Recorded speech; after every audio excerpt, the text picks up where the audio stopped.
Welcome, brave souls, to Fearfile Chronicles, your one-way ticket to spine-chilling stories and terrifying tales.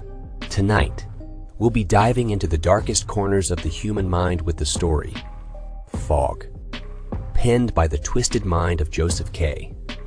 Together, we'll explore the unexplained and face our deepest fears. But before we begin, if you enjoy trembling and terror, be sure to hit that like button. Share this video with your fellow fear fanatics and subscribe to our channel. Don't forget to click the bell notification so you never miss an eerie episode. Your support truly means the world to us, so feel free to leave a comment below to join the Fearfile Chronicles community. Now, without further ado, let's unravel the mysteries of the unknown together as we delve into tonight's fear-inducing story, Fog. Dim the lights and prepare yourself for a chilling journey into the Fearfile Chronicles. If you're reading this, then I am dead. You are standing aboard a derelict Cyclone-class patrol ship, the USS Mistral, with her engines dead and her electrical systems non-functional.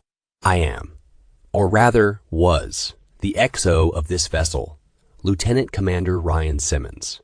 Please read this carefully. If you are an officer or enlisted man in the United States Navy, this is an order. Scuttle this vessel immediately. Do not finish this letter. Get off the Mistral at once and send her down. Consider this a quarantine scenario. All hands are likely dead. God help you if they're not. We are 8 days out of Kirkwall, tracking an intermittent and scrambled distress call from what appeared to be an Icelandic fishing vessel, the Magnus Daughter, deep in the no-fishing zone of the North Sea. We found the vessel, or rather, we found a mile-wide streak of oil and fragments, the largest of them still burning. The night before, the enlisted man on watch had reported seeing a flash of light on the horizon. The Magnus Daughter's crew was nowhere to be found, except for one lone fisherman, unburned and floating at the far end of the debris field. He had been shot in the forehead with a small caliber revolver. When we fished his pale blue corpse from the frigid water, he was still clutching a fishing knife in one clamped hand. What we were able to piece together from the fragmented and confounding evidence was that for reasons unknown, the crew had been in conflict, resulting in the murder of at least one sailor and the eventual sabotage and destruction of the ship. Visibility was only a few hundred feet as we spent the next day drifting silently among the debris, in hopes of finding a survivor. The crew was already visibly shaken by the discovery. The grim dread of the fog and lone smoldering pieces of the Magnus Daughter that collided with our hull unsettled even the most seasoned of us. We had expected an easy cruise and the simple retrieval of a dozen thankful Icelandic fishermen. What we got at first was a silent and oil-slick-coated sea, a single corpse, and more than a few nagging questions. The Mistral had just been serviced after an extended tour with the Atlantic Fleet in Bahrain before her transfer to the North Sea. She was in good running order, so I can only assume that the initial mechanical failure was an act of sabotage or of some external force. It happened the first night when our final sweep had been completed and we returned to the site of the Magnus Daughter's first transmission. There was nothing initially remarkable about the spot, a cold and lonely set of coordinates and little else. I was in my cabin, just settling down when the call sounded from the captain, offering little information, just a stern order to meet him on deck. Dressing quickly, I emerged from my cabin into a cloud of palpable unease and fear. The enlisted men and the junior officers were coursing through the ship towards the deck like panicked rats.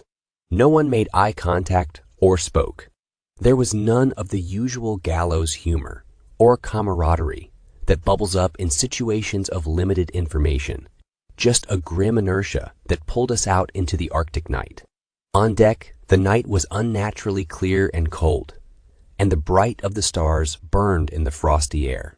Around us in every direction, just a few hundred yards away, the fog and clouds whirled, as if held at bay by our presence. The captain was at the railing, leaning over along with the men on watch. I approached him, suddenly desperate and panicked to know what was happening. When I saw it, the light flooding up from beneath us. The sea was flat, like the surface of a mirror. The water was black, reflecting the pale pinpricks of the stars. But beneath the surface, something glowed with a cold light. Pulsating shapes of violet, green, and deep cobalt blue shone from beneath. They flowed and merged and shimmered silently, deep below the glassy sea. We stared, 24 men and women, struck dumb and horrified by the sight. There was a sense of scale that emerged from the fluid movement of the lights. They seemed to be many fathoms beneath us, which would make them terribly large and impossibly fast. There were no solid shapes and no disturbance of the water, just a deep field of liquid flowing light. We watched for what seemed like hours, entranced by the mesmerizing ballet of cold light, a mirror reflection of northern lights. When it ended, abruptly, there were 3 almost simultaneous events. First, the light seemed to contract, each mote freezing in place and collapsing like the iris of an eye in bright sunlight.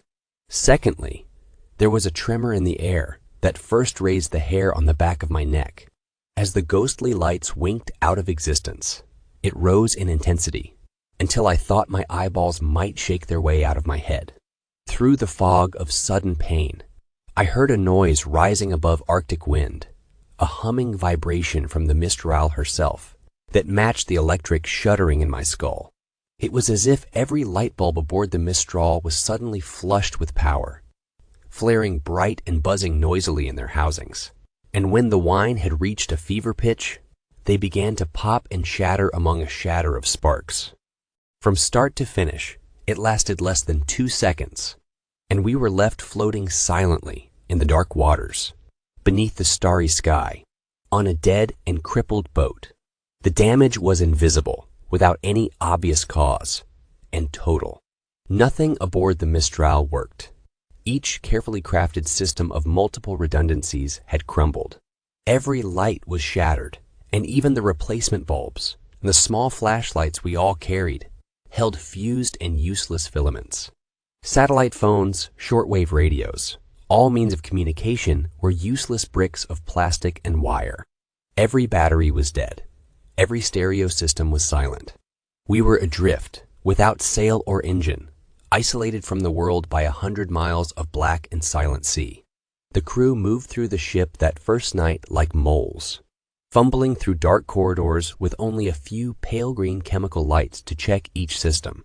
They relayed each disheartening message like a fire brigade through the darkness, to where the captain and I stood on the deck, trying to make sense of the senseless. At last, when nothing else could be done, I fumbled my way back to my cabin and tried to sleep, the darkness feeling like an oppressive, many-fingered hand, slowly gripping my chest. The next morning, I again took stock of our situation, hoping for some fragment of hope we had passed by in the night. The damage was total. We would have to find a way to send a distress call, and hope that we had not drifted too far from our last known coordinates. The men may not have known the full details, but it was clear from their haunted visages that they knew how dire the situation was. The first death was that afternoon. The sounds of screaming brought me above deck and into a thick, heavy fog. High in the gloom, I could see bright, burning specks of light descending slowly. My stomach turned. It was 2 signal flares drifting uselessly through the haze. Some damn fool had fired the signal flares. I burned with an unfamiliar and foreign rage, and rushed through the fog to the foredeck with hatred in my blood, and my fists clamped tight. The scene that emerged from the fog broke me from my stupor. The enlisted man, a flare gun still in his hand, lay broken in a pool of blood. The captain stood over him, clutching the railing, driving the heel of his boot repeatedly into the broken mess of the boy's skull. I realized then that the screaming I heard, the high keening wail, was coming from the captain, his face in a rictus of animal rage. Around them was a small crowd, standing motionless and silent, watching like sentinels. The captain turned to see me and dropped into a crouch, his fingers wrapping around the flare gun as he raised it level with my eyes. We stared for a long moment at each other, our eyes locked as he panted heavily, his face lightly spattered with blood.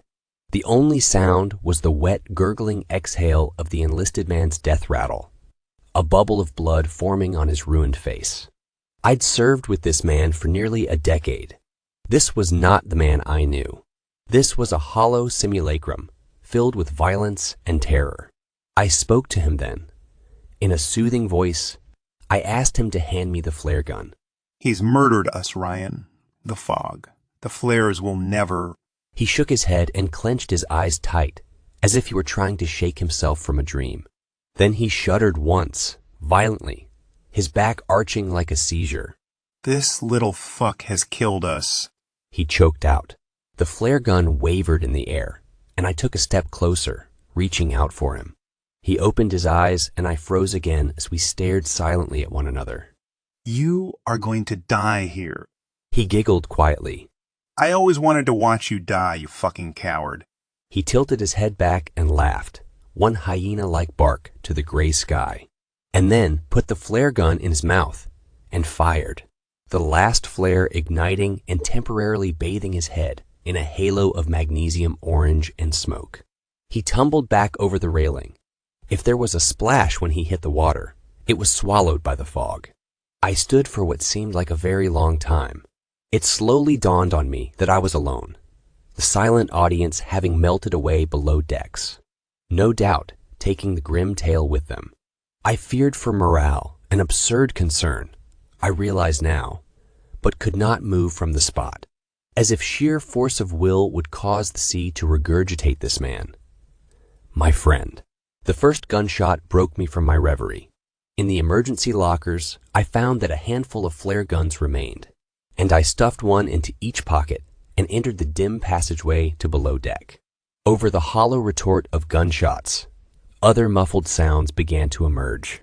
The choking sobs, the screams of pain and anger, all bringing the faint impression of the copper smell of blood. The dark was oppressive and thick as my heart rose in my chest. The pale, fading light of the chemical glow sticks that hung at regular intervals illuminated the bare corridor, and I moved slowly toward my cabin. It had been sacked, and my service pistol was missing.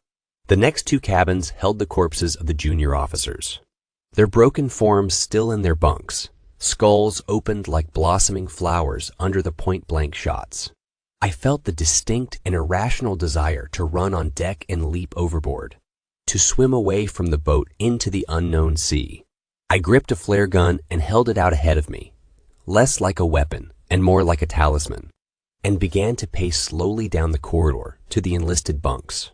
The door was wide open, and the smell of blood and fear and shit was nauseating. As my eyes slowly adjusted to the dim, I saw a field of bodies, torn, shredded, and shattered by bullets and makeshift clubs.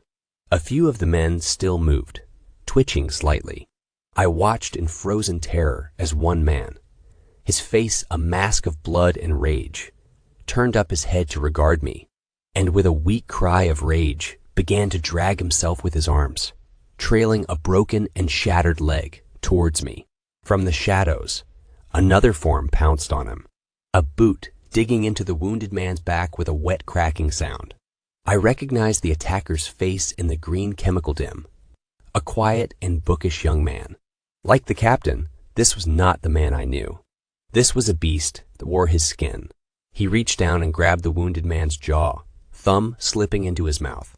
The wounded man growled, a feral, mindless sound, and tried to bite down, but his attacker gripped tight and pulled. The jaw came off with the sound of tearing tendons and a ululating shriek that vanished into the air. I was no longer breathing, holding silently at the entrance, but the attacker snapped his head up to see me, nostrils flaring. The jawbone hit the floor with a meaty sound, and he lunged toward me with silent animal grace. I fired the flare gun, and it hit him square in the chest. His shirt caught fire, and all air escaped his lungs with a sudden forceful exhale. But impossibly, he continued on towards me. As I passed through the portal and slammed the door, Fire had climbed into his hair, and he was squealing now, his clawed hands still outstretched towards me. I felt him impact against the door, and saw that nightmare visage wreathed in fire through the small porthole, lips already burnt away to reveal 2 rows of perfect teeth. He wailed and began to smash his burning form against the door. Once, twice, 3 times, and then silence. I raised my eyes to the porthole and saw only the faint image of the burning shape as it disappeared into the darkness. All conscious thought evaporated, and I fled from that charnel house. I have barricaded all entrances to below deck now, and have doomed myself to slow death at the hands of the enveloping cold. I can still hear the living ones down there, screaming and banging on the doors. They are not the men that I knew. I console myself with this thought, as I leave them in the dark to starve or murder each other. If you have read this far and have not fled these waters, or God forbid, are still aboard the Mistral, then I beg you again, leave now while you can. Do not look below deck. There are none of us left to save, and certainly none worth saving. It's cold now, and the fading day surrendering the wan gray light to the dark. There are no stars this night, nothing but the heavy blanket of night. If I could get below, I would find some way of destroying the Mistral, like the brave men of the Magnus daughter, but it's too late. The most I can make of my last moments, as all feeling flees my extremities, and writing becomes impossible, is a warning. Please, send us into the deep.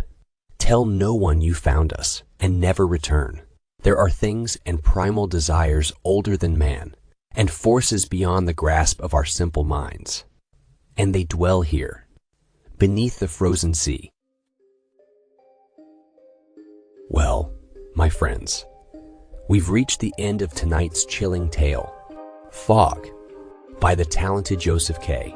I hope you've enjoyed our descent into darkness, and that you'll carry a piece of the Fear File Chronicles with you as you drift into uneasy dreams. If our story left you shivering and shaking, don't forget to like this video, share it with others who crave a good scare, and subscribe to the Fear File Chronicles for more haunting horrors. Remember to hit the bell notification so you're always among the first to know when a new nightmare awaits.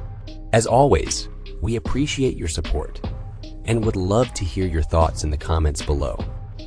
Sharing your fears and frights with us truly means a lot, so don't be shy to engage with our sinister community. Until next time, remember to embrace the darkness, for it is within the shadows that our most terrifying stories are born. Good night, and stay scared.